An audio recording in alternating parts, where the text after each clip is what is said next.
과연 태양계의 외곽은 어떤 모양을 하고 있을까요? 그리고 어떠한 천체들이 존재하고 우리로부터 얼마나 멀리 떨어져 있을까요?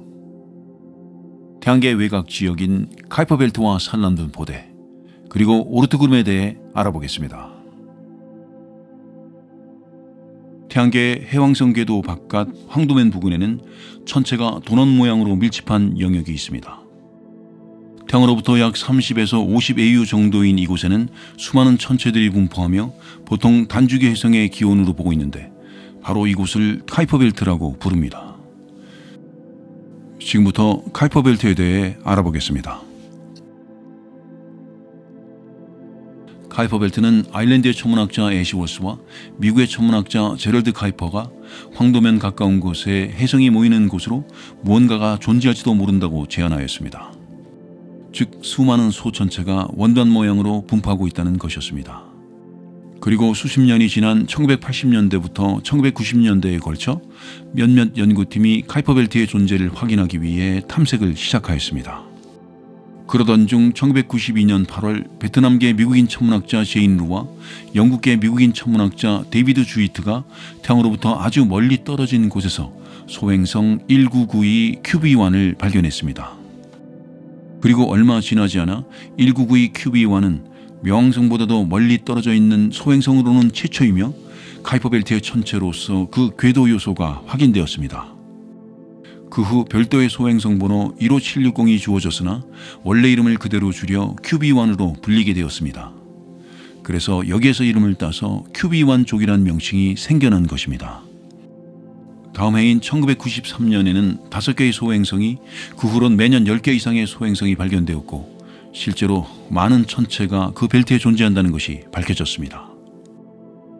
그 후 비슷한 200여 개의 천체들이 발견되었고 또 이어서 약 600~700개의 소천체들이 계속해서 이 지역에서 새롭게 발견되었습니다. 또한 태양으로부터 45억에서 75억 킬로미터 떨어져 있는 카이퍼 벨트를 지나 100억 킬로미터 이상의 거리를 넘어가면 10만여 개 이상의 소천체들이 나름대로의 궤도를 형성하며 존재하고 있습니다. 카이퍼 벨트의 바깥쪽 경계는 애매하기는 하지만 벨트 넘어서는 산란 분포대로 이어지고 그 다음에는 바로 오르트 구름과 이어져 있으리라 추정합니다.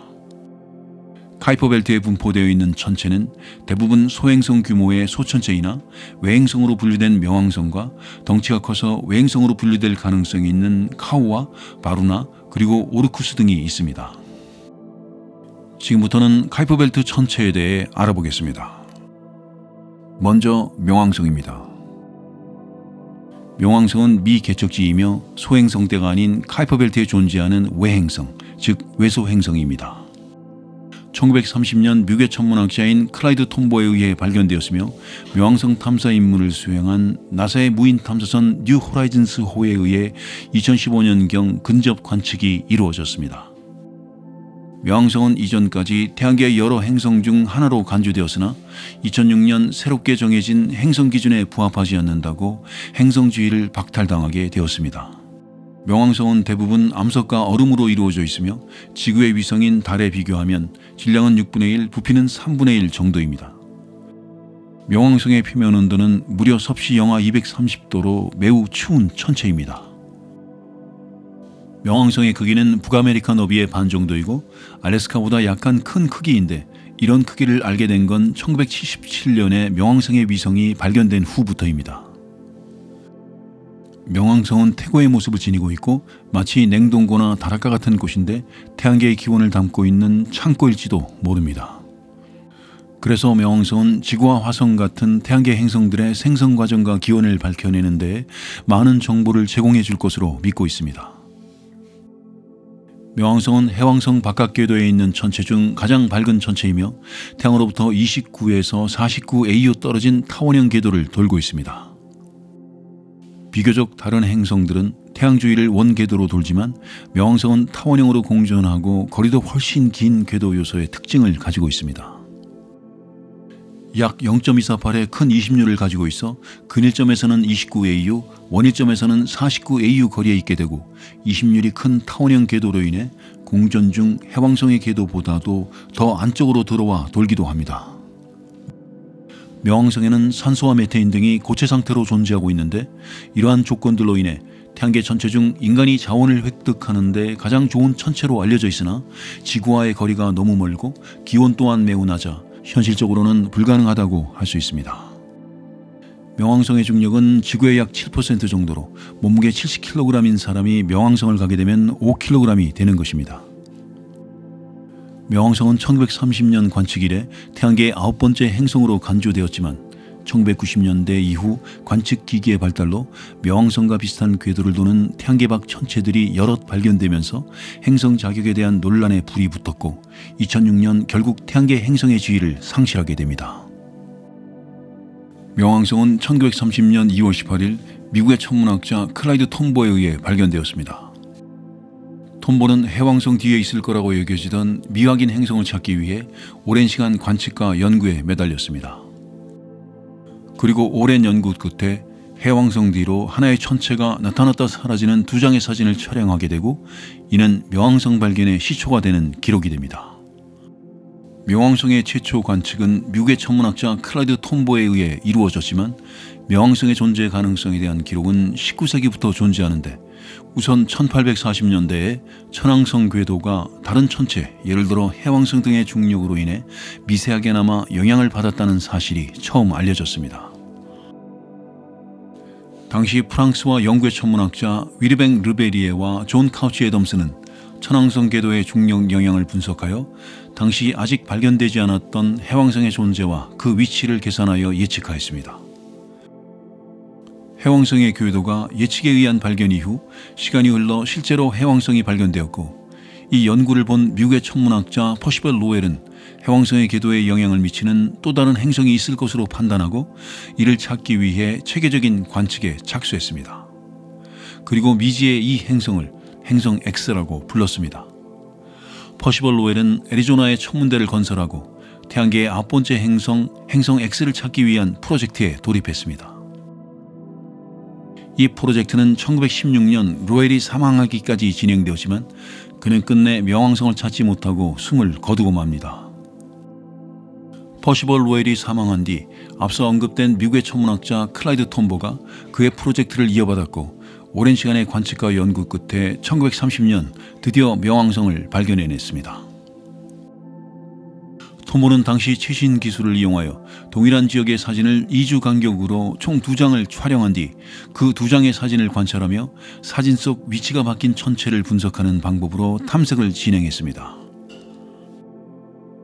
촬영한 방대한 사진을 열심히 분석한 결과 1930년 1월 23일과 1월 29일에 촬영된 사진에서 움직이고 있다고 생각되는 천체를 발견하였고 이 발견을 하버드 대학 천문대에 전보로 보내게 됩니다. 훗날 그가 발견한 이 천체는 명왕성으로 확인되었고 해왕성 바깥 궤도에서 최초로 발견된 천체로 기록되었습니다. 명왕성의 영문 명칭은 플루토인데 플루토가 명왕성의 공식 이름이 된 데에는 재미있는 스토리가 존재합니다. 명왕성이 발견되었을 당시 이 발견은 전 세계적인 화제가 되었고 새로운 별을 명명할 권리를 가지고 있었던 로열 천문대는 아틀라스부터 자이멀까지 전 세계의 석각들로부터 다양한 이름을 제안받았습니다. 하지만 플루토라는 이름을 제안한 사람은 세계적으로 저명한 학자가 아닌 영국의 베네티아 버니라는 11살 소녀였습니다. 베네티아는 평소 고전 신화와 천문학에 모두 관심을 가지고 있었으며 로마 신화의 저승의 신 플루토에서 따와 이름을 제안하였습니다.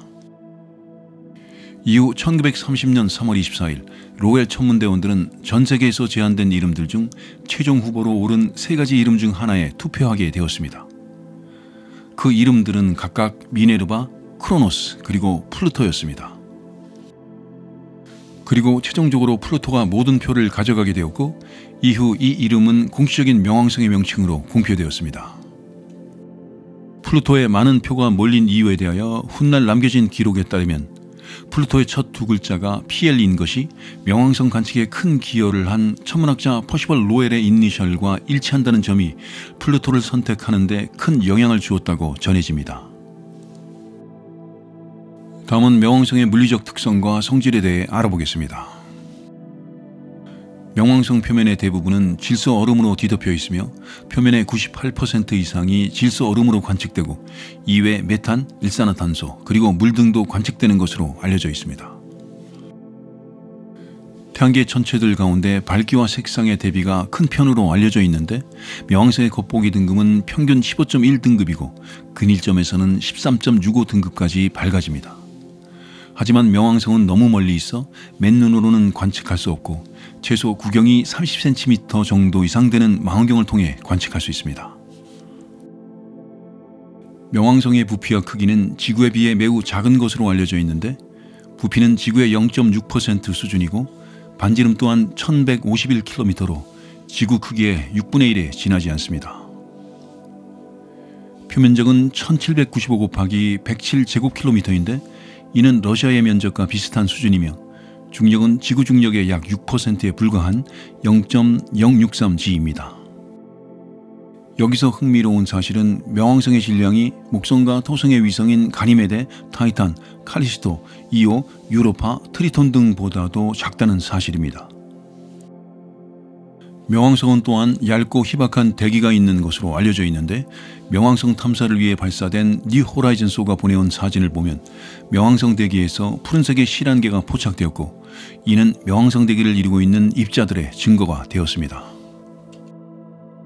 뉴 호라이즌스 탐사선이 보낸 관측 결과에 따르면 명왕성의 대기권 높이는 약 150km이고 이 대기는 명왕성 표면으로부터 만들어진 질소, 메탄 및 일산화탄소 등의 얇은 층으로 구성되어 있습니다. 이 대기권은 상층부보다 하층부에 더 많은 메탄을 포함하고 있는데 하층부에 집중된 메탄이 온실 효과를 일으키는 까닭에 명왕성은 일반 행성들과는 다르게 표면보다 대기권의 온도가 더 높은 것이 특이한 점이라 할 수 있습니다. 지금부터는 명왕성의 행성지위 상실에 대해 알아보겠습니다. 명왕성은 2006년 8월 24일자로 태양계 행성지위를 박탈당하였습니다. 명왕성은 발견 당시부터 자격 부족이라는 이유로 종종 퇴출 논란이 있었는데 제기되는 자격 부족의 이유를 소개하자면 우선 명왕성의 너무 작은 크기를 이야기할 수 있습니다. 명왕성이 최초로 발견된 1930년대에는 그 크기가 지구 정도는 되는 것으로 알려졌으나 발달된 관측 기술에 의해 밝혀진 실제 크기는 달보다도 더 작은 것으로 밝혀졌습니다. 질량과 중력 또한 행성이라 보기엔 너무나 작다는 것이고 공전 궤도 또한 심한 타원형으로 찌그러져 있어 해왕성의 궤도 안쪽까지 침범하는 등 태양계 행성이라 하기에는 적절하지 않은 조건을 갖추고 있다는 것이 그 이유였습니다. 또한 태양계 행성들은 표면이 암석으로 이루어진 지구형 행성 그리고 표면이 가스층으로 덮인 목성형 행성으로 구분되어 있는데 명왕성은 표면 대부분이 얼음으로 이루어져 있어 다른 태양계 행성과 함께 분류되기 어렵다는 점 또한 문제로 지적되어 왔습니다. 이에 국제천문연맹 총회에서 이 문제를 표결에 붙이게 되었고 발견된 지 76년 만인 2006년에 마침내 태양계 행성의 지위에서 제외되었습니다. 이날 회의에는 75개국에서 파견된 천문학자 약 2,500명이 참석했으며 직접 투표를 한 인원은 424명으로 전 세계 천문학자의 약 5% 인원이 투표에 참가한 것으로 알려져 있습니다. 명왕성의 행성주의를 상실할 당시 미국 천문학계의 반발이 심하였는데 이는 태양계 행성 중 명왕성이 유일하게 미국인 학자에 의해 발견되었다는 사실 때문이었으며 이는 곧 정치적 논쟁거리로 비화되기도 했습니다. 이와 같이 여러 진통을 겪은 명왕성 퇴출 이슈는 여러 갈등을 야기하면서도 천문학계에 새로운 바람을 불러일으켰습니다. 그동안 행성에 대한 뚜렷한 기준이 없었던 천문학계가 이번 계기를 통해 행성의 정의를 논의할 동기를 마련하게 되었고 이후 외서 행성들 가운데 해왕성보다 멀리 있으며 절대 등급이 1보다 밝은 것을 명왕성형 천체로 세분하는 정의를 마련하게 됩니다. 이에 따라 현재 외소행성으로 분류된 5천체 중 소행성대에 위치한 세레스를 제외한 명왕성, 에리스, 마케마케 그리고 하우메아가 모두 명왕성형 천체에 속하게 되었습니다. 다음은 명왕성의 궤도 요소입니다. 명왕성의 공전 주기는 약 248년이며 자전 주기는 약 153시간입니다. 자전축은 공전 궤도면으로부터 57도 기울어져 있으며 지구와는 달리 시계 방향으로 자전합니다. 명왕성의 궤도는 길쭉한 타원 모양으로 궤도의 형태 특성상 태양으로부터의 거리가 가장 먼 지점과 가장 가까운 지점의 거리차가 상당한 것이 특징입니다. 다음은 명왕성의 위성에 대해 알아보겠습니다. 허블 우주망원경을 통해 명왕성의 둘레를 돌고 있는 위성을 관측할 수 있게 되었습니다. 현재까지 명왕성에는 5개의 위성이 존재한다고 알려져 있고 각각의 이름은 카론, 닉스, 히드라, 케르베로스, 그리고 스틱스입니다. 카론은 1978년, 닉스와 히드라는 2005년, 케르베로스는 2011년, 그리고 스틱스는 2012년에 각각 발견되었습니다. 또한 앞으로도 추가로 더 발견될 가능성은 얼마든지 있다고 내다보고 있습니다. 그러면 먼저 카론에 대해 좀 더 알아보겠습니다. 카론은 1978년 발견된 명왕성의 첫 번째 위성이자 명왕성의 위성 중 가장 크며 명왕성과 카론은 서로 같은 면만을 바라보며 마치 아령처럼 서로 공존하고 있습니다. 다음은 닉스와 히드라입니다. 2005년 5월 15일 허블 우주망원경을 통해 명왕성의 위성 2개가 추가로 발견되었는데 발견 초기 이 두 위성에는 임시로 S/2005P1과 S/2005P2라는 명칭이 붙여졌고 이후 2006년 6월 21일 국제천문연맹에서는 이 두 위성의 이름으로 그리스 신화에 나오는 어둠의 여신 닉스와 지하 세계를 지키는 머리가 9개 달린 뱀 히드라를 제시하였는데 이 두 이름은 명왕성의 탐사선 뉴 호라이즌스호의 첫 글자 N과 H를 활용하여 제시된 이름이었고 이후 닉스와 히드라는 이 두 위성의 공식 이름이 됩니다. 닉스와 히드라는 카론보다 작은 크기로 알려져 있고 명왕성과 카론의 주위를 동시에 돌고 있는 것으로 관측되었습니다. 다음은 케르베로스입니다. 2011년 7월 20일 미 항공우주국 나사는 허블 우주망원경을 통해 명왕성의 고리를 찾던 가운데 새로운 위성을 발견하였고 이것이 바로 세 번째로 발견된 위성 케르베로스이며 당시 이 위성을 P4라는 임시 명칭으로 불렀습니다. 그 후 이 위성의 정식 명칭은 저승의 입구를 지키는 머리가 6개 달린 개인 케르베로스에서 이름을 가져와 붙여졌습니다. 다음은 스틱스입니다. 미국 항공우주국과 유럽 우주국 과학자들은 2012년 7월 11일 허블 우주망원경을 통해 명왕성 주위를 공존하는 5번째 위성을 발견했으며 당시 이 위성에는 임시명칭 P5 또는 S/2012를 부여하였습니다. 스틱스는 불규칙한 모양을 띠고 있으며 다른 명왕성의 위성들과 마찬가지로 동심원 궤도를 돌고 있습니다. 명왕성에 대한 탐사는 그 먼 거리만큼 순탄치 않았습니다. 원래는 보이저 1호가 명왕성을 탐사할 계획이었으나 예산 삭감과 관심 부족 등의 이유로 이 계획은 취소되었고 보이저 1호는 대신 토성의 타이탄을 근접 비행 탐사하는 것으로 대체되었습니다. 현재 처음으로 명왕성을 방문한 탐사선은 나사의 뉴 호라이즌스 호이며 이는 인류 최초의 무인 외행성 탐사선으로서 2006년 1월 19일 미 플로리다주 케이프 커네버럴 공군기지에서 발사되었으며 약 9년 반을 날아 2015년 7월 14일에 명왕성을 통과하였습니다. 다음은 울티마 툴레입니다. 울티마 툴레는 386958 아로코트라고도 불리며 명왕성과 같이 카이퍼벨트에 있는 소행성 천체입니다. 울티마 툴레는 2014년 6월 25일 허블 우주망원경을 통해 처음 관측되었으며 당시 임시 명칭으로 MPO-335305라는 이름이 부여되었고 이후 2018년 진행된 대중참여형 소행성 장명 공모를 통해 하늘이라는 뜻의 원주민어 아로코트를 가져와 명명하였습니다. 아로코트는 2개의 미행성이 장축을 따라 결합된 독특한 형태를 띠고 있는데 공모전을 통해 이 두 미행성에 각각 울티마와 툴레라는 명칭을 부여하게 되고 이후 아로코트의 별칭이 울티마 툴레가 됩니다. 아로코트의 궤도 20률은 0.04로 원행에 가까운 궤도를 보이며 이에 근일점에서 태양과의 거리는 약 42AU, 원일점에서 태양과의 거리는 약 46AU로 큰 차이를 보이지 않습니다. 지금부터는 고전적 하이퍼벨트에 대해 알아보겠습니다. 하이퍼벨트는 다시 고전적 하이퍼벨트와 산란 원반으로 나뉘어집니다. 고전적 카이퍼벨트의 천체는 큐비 원적이라고도 불리며 해왕성 바깥 궤도를 도는 카이퍼벨트 천체로 궤도 긴 반지름이 40에서 50 AU로 해왕성의 궤도를 가로지르지 않는 것이 명왕성과 다른 점입니다. 고전적 카이퍼벨트의 천체를 큐비 원적이라고 부르게 된 이유는 명왕성과 카론을 제외하고 처음으로 발견된 해왕성 바깥 천체인 1992 큐비1의 이름에서 비롯되었으며 이곳의 천체들은 해왕성의 중력의 영향을 강하게 받고 있습니다. 그러면 고전적 카이퍼벨트, 즉 큐비 원적에 속하는 해왕성 바깥 천체에 대해 알아보겠습니다. 먼저 알비온입니다. 알비온, 다른 명칭 1992 큐비1은 명왕성의 위성인 카론 이후 발견된 최초의 큐비 원족 천체입니다. 알비온의 공전 주기는 289년이며 지름은 167km 정도입니다.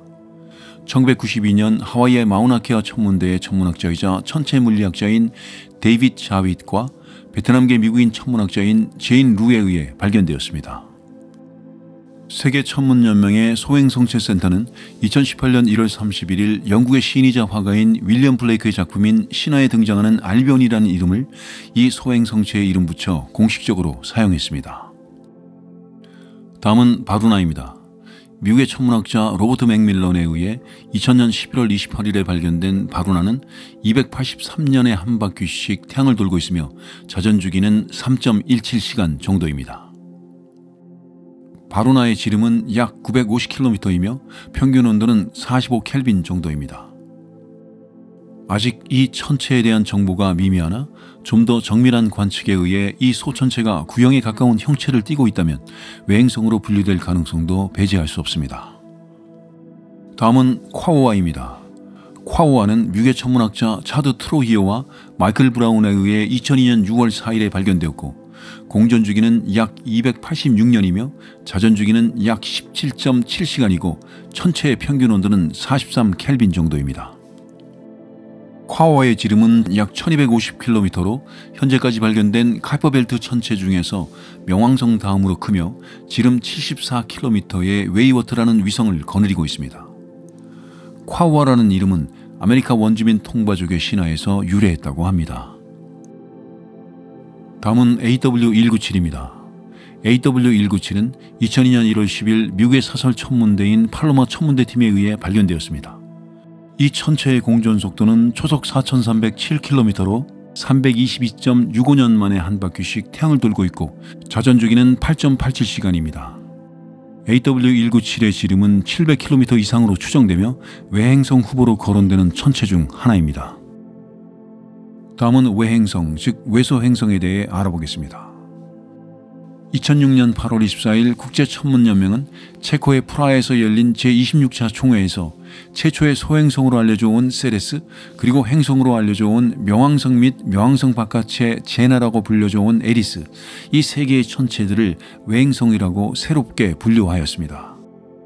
외행성으로 분류하기 위한 정의는 1. 태양을 공전해야 한다. 2. 원행의 형태를 유지할 수 있는 중력을 가질 수 있도록 충분한 질량을 가져야 한다. 3. 주변 궤도의 다른 천체들을 깨끗이 흡수할 수 있는 천체가 아니어야 한다. 4. 다른 행성의 위성이 아니어야 한다 입니다. 그래서 이러한 정의로 2008년에 2005 FI9로 불리던 하우메어와 2003 EL612라 불리던 마케마케 또한 외행성, 즉 외소행성으로 분류되었습니다. 국제천문연맹의 결의안에는 외소행성의 크기와 질량에 대해서도 나와 있습니다. 하지만 거대하고 무거운 것에 대한 명확한 정의는 없었으며 따라서 수성보다 질량이 큰 천체가 발견된다 해도 그 궤도 주변에서 다른 천체를 흡수하지 못한다면 행성으로 분류되지 않고 외소행성으로 분류됩니다. 작고 가벼운 것에 대한 기준은 자체 중력에 의해 거의 구형이다 라는 정의가 있는데 구체적인 수치는 해당 천체의 천체 물리학적 성질에 의해 달라지기 때문에 국제천문연맹 결의안에는 반지름과 질량을 수치로 정의할 생각은 없다는 의지임을 알 수 있습니다. 다음은 미지의 행성 X에 대해 알아보겠습니다. 행성 X란 해왕성보다 멀리 떨어져 있고 태양을 중심으로 공전하며 보통 행성의 크기인 가상의 천체입니다.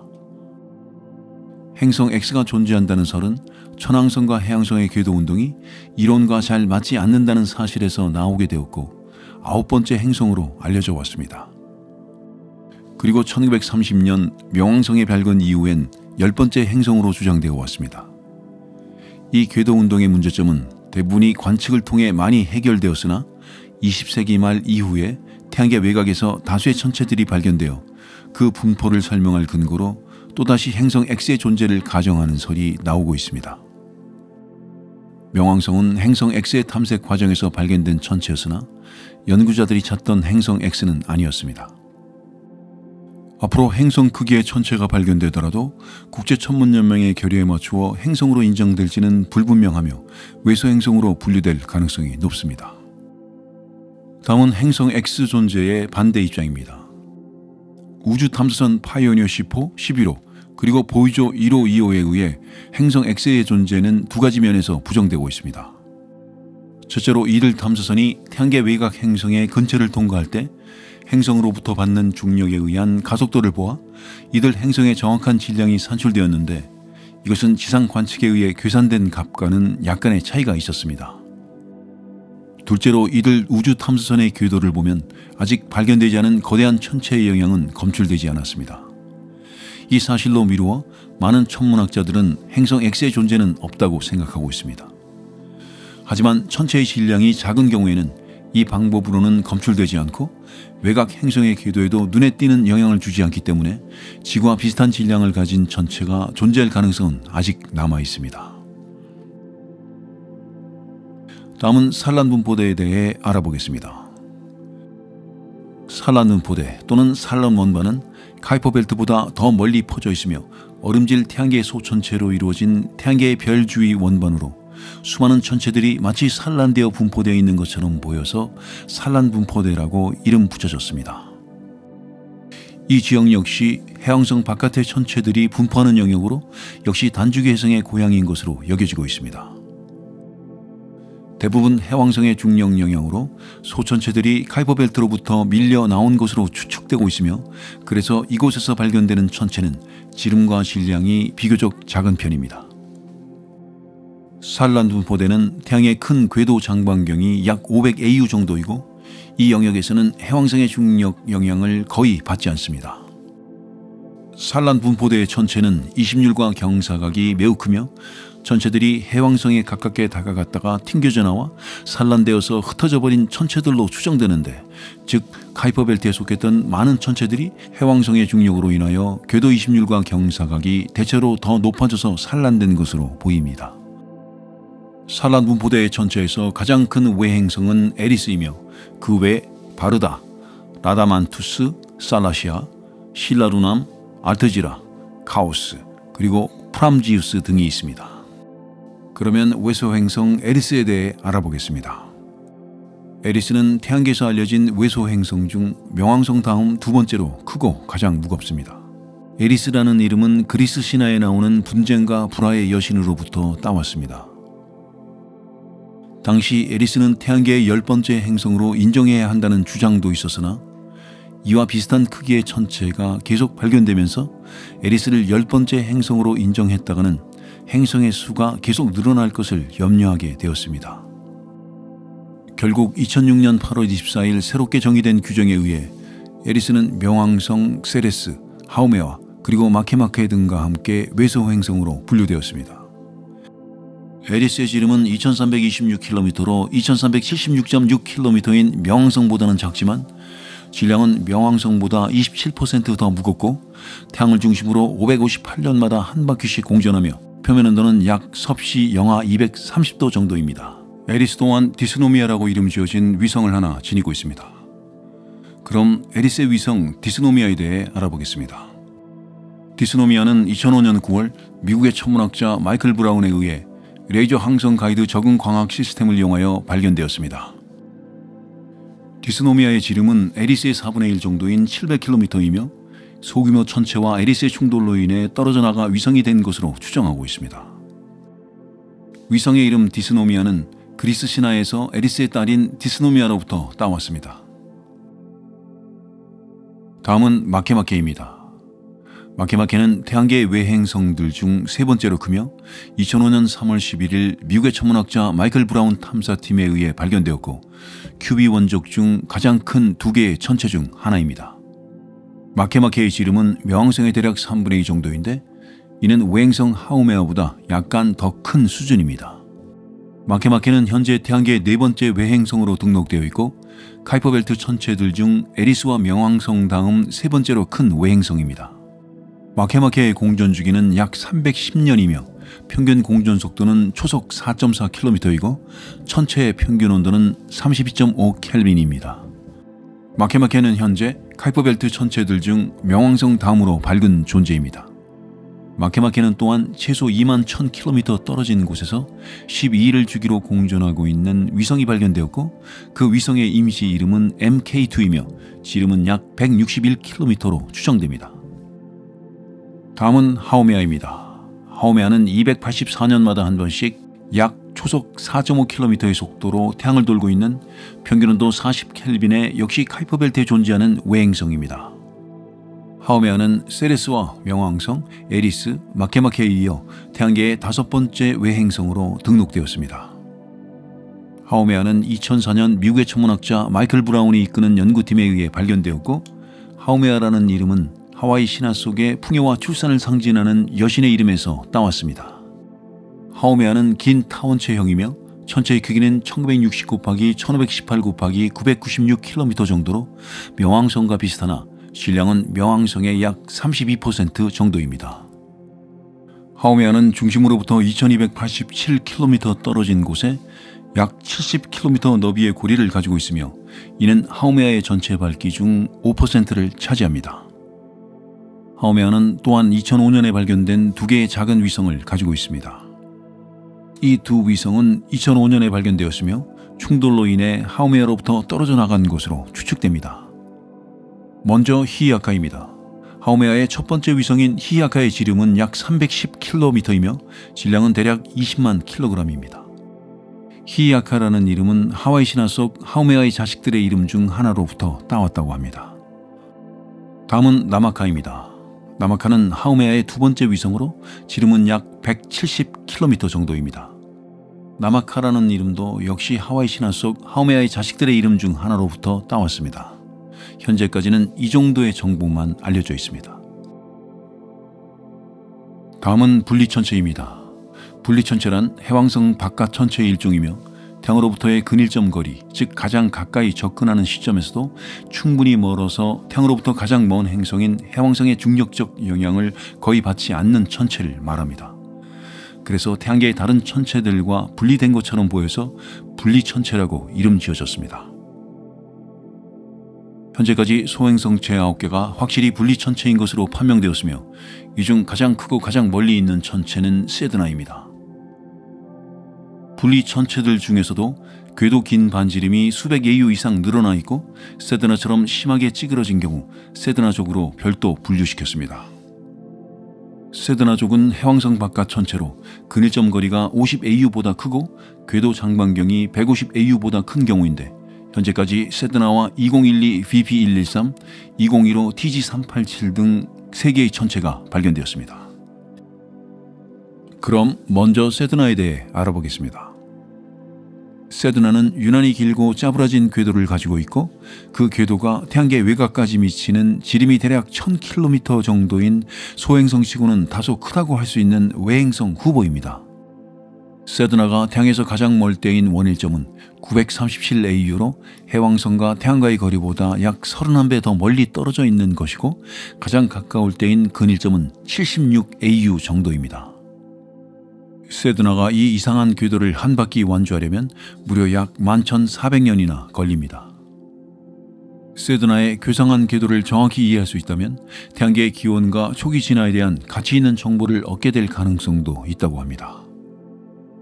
이 독특한 천체는 2003년 11월 14일 미국의 천문학자인 마이클 브라운과 그의 동료 체드 트루질리오, 데이비드 라비노비치에 의해 발견되었으며 지금까지 태양계에서 발견된 천체 중 가장 춥고 가장 먼 곳에 위치해 있다고 합니다. 이 천체의 평균 온도는 33켈빈 이하로 추정되며 이는 섭씨로 약 영하 240도 정도로 매우 낮은 온도입니다. 또한 세드나는 표면이 탄화수소 슬러지나 톨린 등으로 뒤덮여 있기 때문에 화성만큼 혹은 그 이상 붉은색을 띠는 것으로 추정합니다. 현재 원일점에서 근일점으로 궤도를 돌아오고 있는 세드나는 2075년에서 2076년 사이에 근일점에 도달할 것으로 보이며, 이번 기회를 놓친다면 인류는 이 천체를 탐사하기 위해 가장 좋은 위치를 잡기까지는 12,000년을 다시 기다려야 한다고 합니다.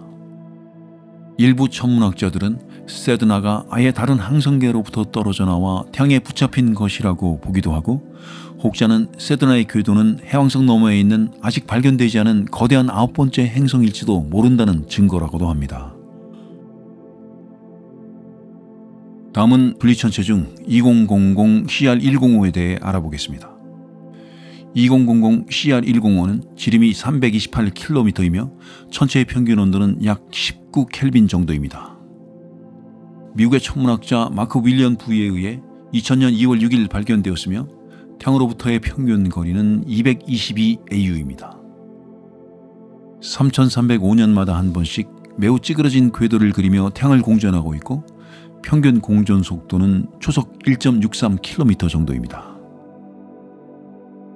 다음은 태양계의 끝자락 공간 오르트 구름에 대해 알아보겠습니다. 오르트 구름은 장주기 혜성의 기원으로 알려져 있으며 태양계를 껍질처럼 둘러싸고 있는 것으로 추정되는 천체 집단을 말합니다. 태양계 끄트머리에 먼지와 얼음 조각들이 원반 모양으로 분포되어 있는 대규모 천체 집단입니다. 오르트 구름은 대략 46억 년 전에 태양 주위에 형성되었으며, 네덜란드의 천문학자 얀 오르트가 장주기 혜성과 비주기 혜성의 기원이라며 발표하면서 붙인 이름입니다. 오르트 구름은 태양으로부터 최소 2000AU에서 최대 5만 AU 사이 영역의 거대한 공간이 존재하고 있다고 여겨집니다. 이 공간은 지구로부터 태양 다음으로 가까운 별인 프록시마 센타우리 별까지 거리의 4분의 1에 해당합니다. 또 일부 학자들은 중심권 외부 가장자리 공간이 10만 AU에서 20만 AU 사이일 것으로 추정하기도 합니다. 그리고 일부 과학자들은 태양의 중력이 다른 항성이나 은하계의 중력과 같아지는 약 10만 AU 안에 둥근 껍질처럼 펼쳐져 있다고 추측하기도 합니다. 오르트 구름이라는 존재는 혜성의 궤도 장반경과 궤도 경사각의 통계에 의거한 가정된 영역이고, 천체를 직접 관측한 것이 아니기 때문에 오로지 가설일 뿐이라고 했지만 현재 그 가설은 거의 확실시되고 있습니다. 오르트 구름에는 지경이 1km도 안 되는 것들부터 그 이상의 크기까지 1조개에서 10조개의 다양한 크기의 천체가 존재한다고 추측하고 있습니다. 태양계의 진화 초기에 오르트 구름의 구성물질은 태양으로부터 그리 멀지 않게 형성되었지만, 목성과 같은 거대 행성의 중력 상호작용으로 인해 태양계의 먼 우주 공간으로 흩어지게 되었습니다. 오르트 구름을 형성하는 얼음 조각들은 물, 메탄, 에탄, 일산화탄소, 그리고 시화나수소와 같은 다양한 물질로 구성되어 있습니다. 둥근 띠 모양으로 무수히 결집된 먼지와 얼음 조각은 서로 충돌하게 되면 속도가 빨라져서 태양계 밖으로 밀려가고, 충돌 빈도가 더뎌져서 속도가 느려지게 되면 태양계 안쪽으로 밀려오게 됩니다. 이때 태양계 안쪽 깊숙이 들어온 물질들은 태양의 빛과 열, 그리고 태양풍으로 인해 기체와 먼지로 에워싸인 혜성이 된다고 추정하고 있습니다. 태양으로부터 해왕성보다 훨씬 더 먼 곳에 궤도를 가지고 있는 오르트 구름의 중심 구성 천체로는 2012 VP, 2000 CR105, 2006 SQ372, 그리고 2008 KV42 등이 있습니다. 저 멀리 태양계 외곽의 탐사는 앞으로도 계속될 것입니다.